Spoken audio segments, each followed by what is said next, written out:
Bueno, entonces dice dos láminas planas, horizontales e infinitas con carga están separadas una distancia de.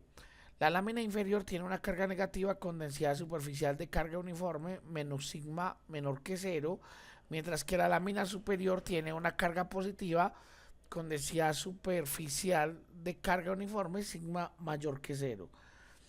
¿Cuál es el campo eléctrico, magnitud y dirección si el campo es diferente de cero? A, arriba de la lámina superior. B, debajo de la lámina inferior. C, entre las dos láminas. Entonces, bueno, acá vamos a calcular, vamos a recordar cómo es el campo eléctrico de una lámina. Supongamos que tengo esta lámina.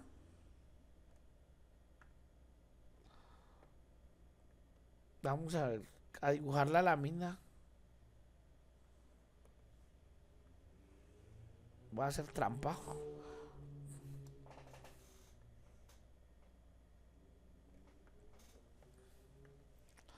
Voy a decir que esto es una lámina. Bueno, ya tengo mi lámina. Y entonces, ahora el campo eléctrico calculado de una lámina,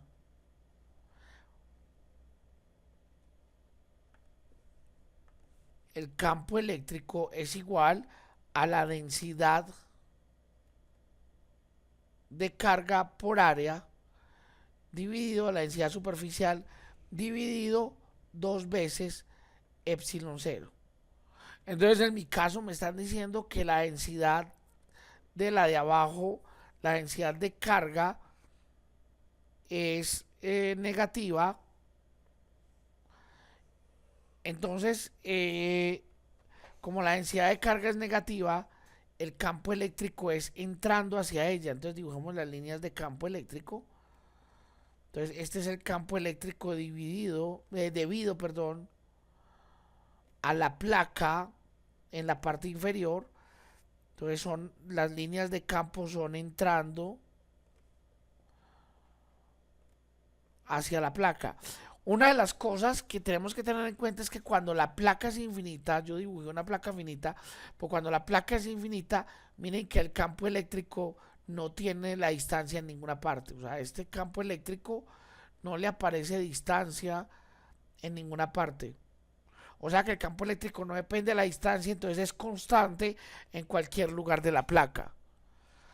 Entonces, ¿por qué? Porque entonces miremos, ahora yo voy a colocar mi segunda placa, pero resulta que esa placa tiene una densidad de carga positiva, lo que quiere decir que el campo eléctrico de la segunda placa, vamos a colocar el campo eléctrico de la segunda placa en este rojo, el campo eléctrico de la segunda placa saliendo de la placa. ¿Por qué saliendo? Porque es positiva. Recordemos que el campo eléctrico sale del positivo y entra al negativo. Entonces miremos una cosa. Por encima, pues vamos primero por debajo de la placa.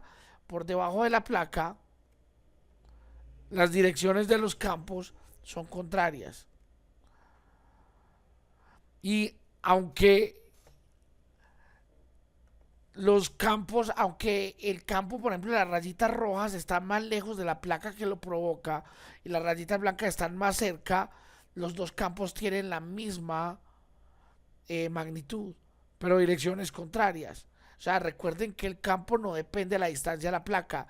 O sea que por fuera de la placa de abajo o por debajo de la placa, el campo eléctrico es cero.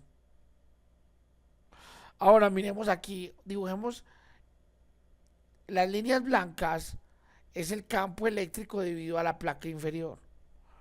De nuevo, el campo eléctrico tiene la misma magnitud pero dirección contraria. Entonces, ¿qué pasa? De nuevo, el campo eléctrico es cero. Mientras que en la mitad, entre las dos placas, el campo eléctrico tiene la misma dirección y el mismo sentido. O sea que el campo eléctrico es sigma sobre 2 epsilon 0 más sigma sobre 2 epsilon 0. O sea, acá el campo de una placa y el campo de otra. Y esto nos da sigma sobre epsilon 0. Y la dirección es de la placa positiva a la placa negativa.